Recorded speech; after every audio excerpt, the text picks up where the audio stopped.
welcome to this special edition of Talking Europe, coming to you this time around from Portugal, a nation of 10 million people on Europe's southwestern Atlantic edge.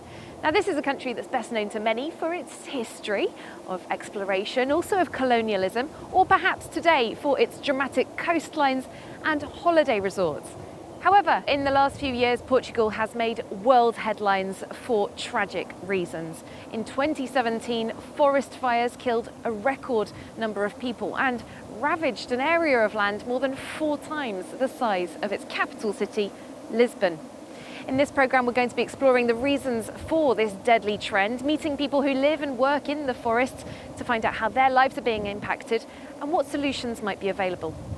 What's more, as scientists predict that within the next few decades, as much as half of Portugal could become desert, we'll be looking into the impact of climate change, not just here in Portugal, but also elsewhere around the EU. First, a reminder of the wildfires that left Portugal traumatised. A series of fires broke out in the centre of the country on the same day in June 2017. Most of the fatalities were in Portugal the EU. Here, dozens of people trying to escape by road were trapped in their cars by the flames. Our pain at this moment has no measure. Neither does our solidarity with the relatives of the tragedy of Portugal the EU. The fires spread rapidly through the highly flammable eucalyptus trees, an exotic import to Portugal from Australia, whose numbers expanded rapidly in the late 20th century as a cash crop for the paper industry. Eucalyptus is today Portugal's most common tree, and while the government has cracked down on poor land management that helped feed the 2017 fires, many fear it could all happen all over again. Well, to find out more about eucalyptus trees and actually show you some up close and personal, we've come to this nature reserve at Setúbal, near Lisbon. I'm in the company of Francisco Ferreira. Hello, nice to meet you. President of the environmental activist group Zero. We can see here pretty clearly, I think, why eucalyptus are such flammable trees. The eucalyptus is a very high tree where we have a lot of leaves at the top, and when we have a forest fire, it goes really, really fast.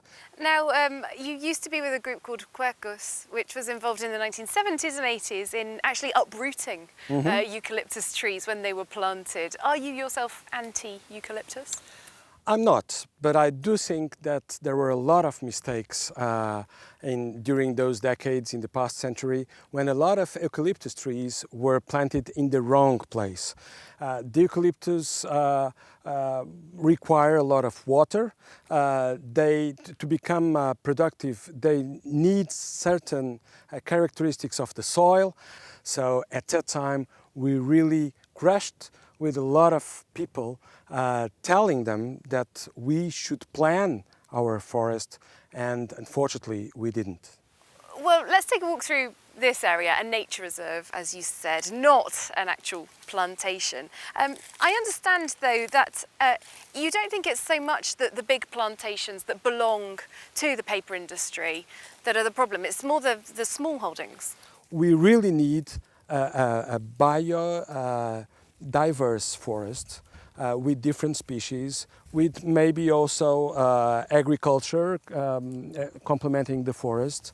So we do need to look at all the ways to have a forest that is compatible with the climate, with the landscape, and of course also to give some income to the people that have owned those areas. Now, at the EU level, there isn't actually a common forestry policy. It's up to each member state to decide how it wants to manage its forests and trees.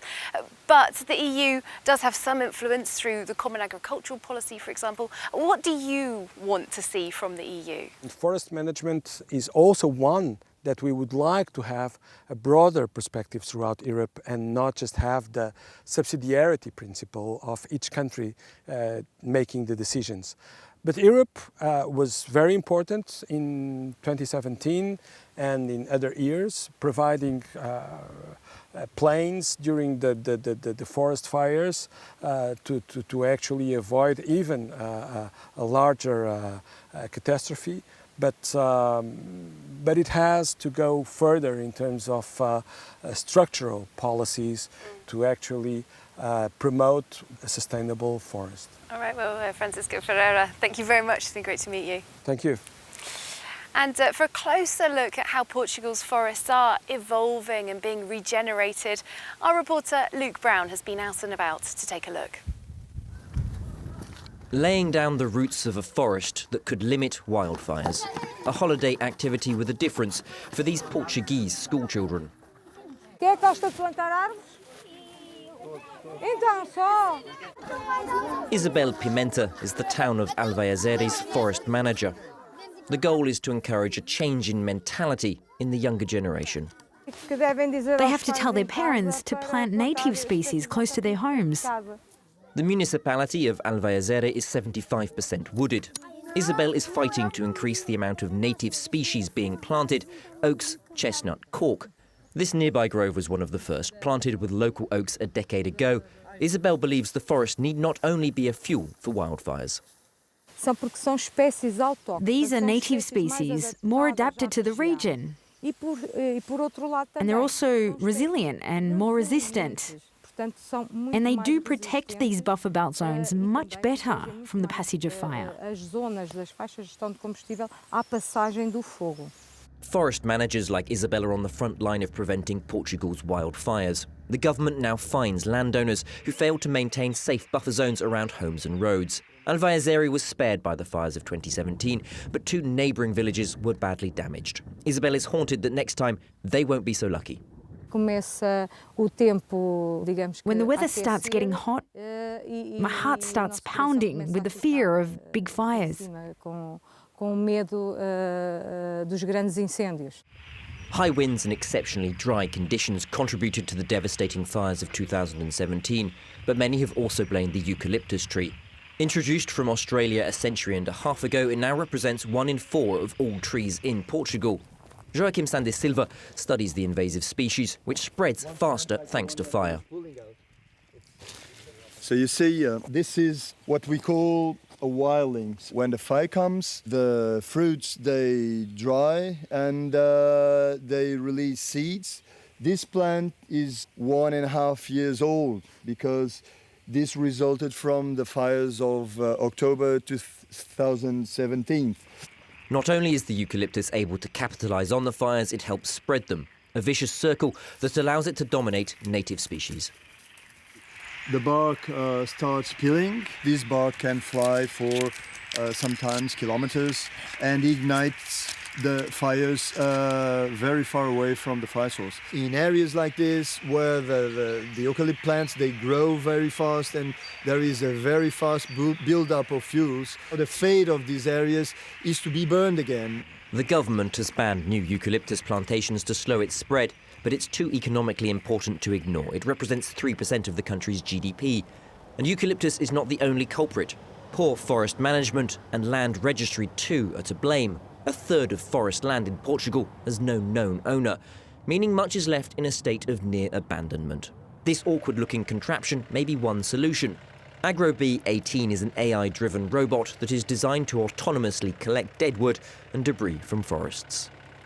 The sensing part and the intelligence is the biggest challenge. The other challenge is the safety of the robots, because we are speaking about 1 ton of machine that will operate alone. The goal is to turn this forest waste into fuel. Making this biomass into marketable products could encourage owners to better manage their forests without the cost of manual labourers. If we don't manage the forestry well with new technology, we will not be able to deal with the fires in the future, because we will not clean in the right way the forestry. AgroB18 won't be ready for at least another 6 years. The research is part of an EU-funded programme to easily convert rough biomass into fuel for commercial heating. The objective, ensuring the burning of Portugal's wood can be controlled and profitable.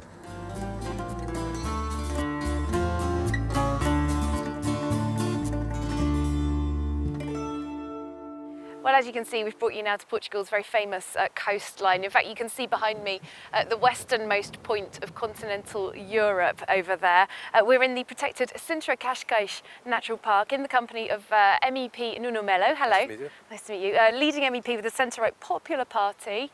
Just to tell our viewers, it's a party that was in the previous coalition government in 2011-2015. Well, right here we are surrounded by dunes, but there was fire here in October 2018. Hundreds of firefighters deployed, some villages evacuated. There really has been a huge impact on Portugal, and it seems like people now really want action. Yeah, you had a huge tragedy in 2017, 2008, but unfortunately the future can be much worse, because if you think about the United Nations impact scenario for 2030, you understand that Portugal will be the country in the European Union more affected by the climate change. There's also the issue of national policy, though, isn't there?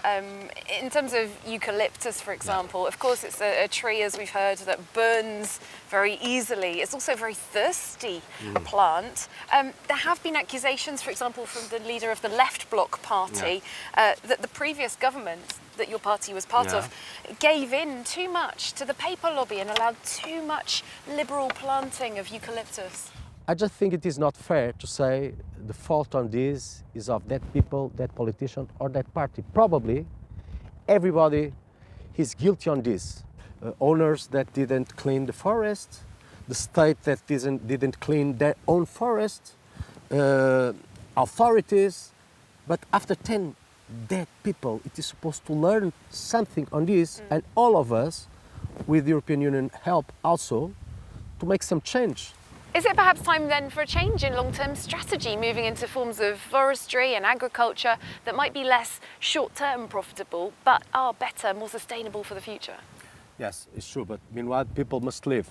For instance, the eucalyptus, each 9 years they can cut them, they have a profit, and they can give food to their children. So you must be balanced politics. I think that European Union must not only pay for the installation, as we say in Portugal, for planting new species, but also helping families, meanwhile, until their children can have some profit. Of course, encouraging more diversity in planting does cost money, though. Who should be paying for this? Is it really just up to the EU? Shouldn't Portugal's national government be budgeting for this? The problem is not only the money, it's to decide the right politics. I've been in this region of the interior that, well, this tragedy in 2017 happened up in the north and in the center, and everything is the same. The burnt trees are there, many of the houses are not rebuilt, and people are suffering, and I'm talking about poor people. All right, well, Nuno Melo, thank you very much. It's been very nice to meet you. Thank you. Well, looking once again at the European dimension of this story, several other European countries did come to the aid of Portugal for those major fires in 2017 and 18. Our reporter Luke Brown has been looking at how this European solidarity works and how it's evolving. The latest addition to Portugal's firefighting force. This Fire Boss amphibious airplane is on loan from Spain. It can be mobilised within 10 minutes of an alert. In all, Portugal's Civil Protection Force expects to have 61 aircraft at the ready this year, 20 more than in 2017. For Commander Pedro Nunes, the fires of 2 years ago have forced a change in Portugal and in Europe. We do count on our European partners. In the same way, we're ready to help our European partners. What happens in the future is that there will be need for ever more European aid. No one's ready for the severity of these fires.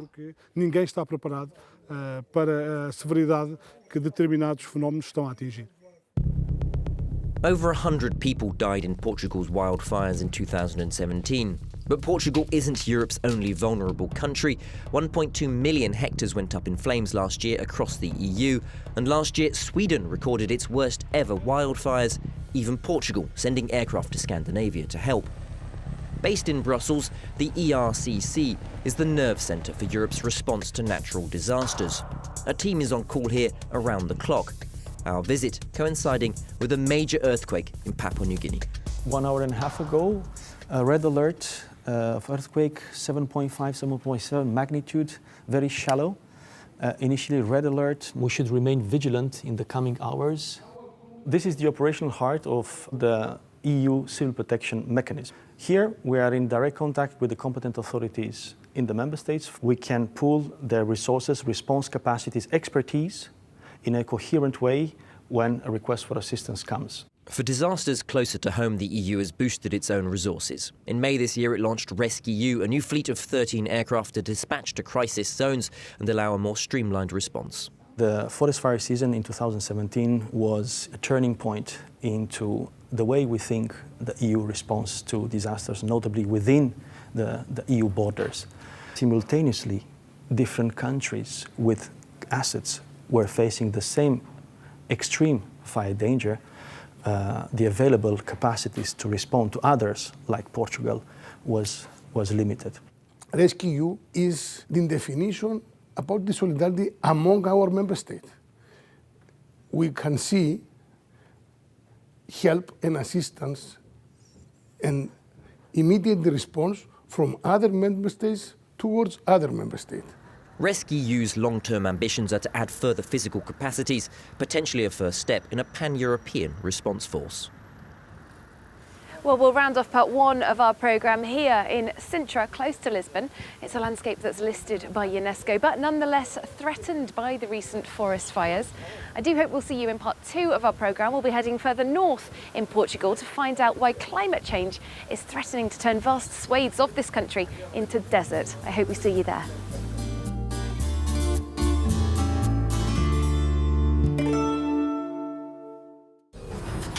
From North America to the southern tip of Patagonia, join us for a look at the latest political, economic, cultural and social news from the Americas.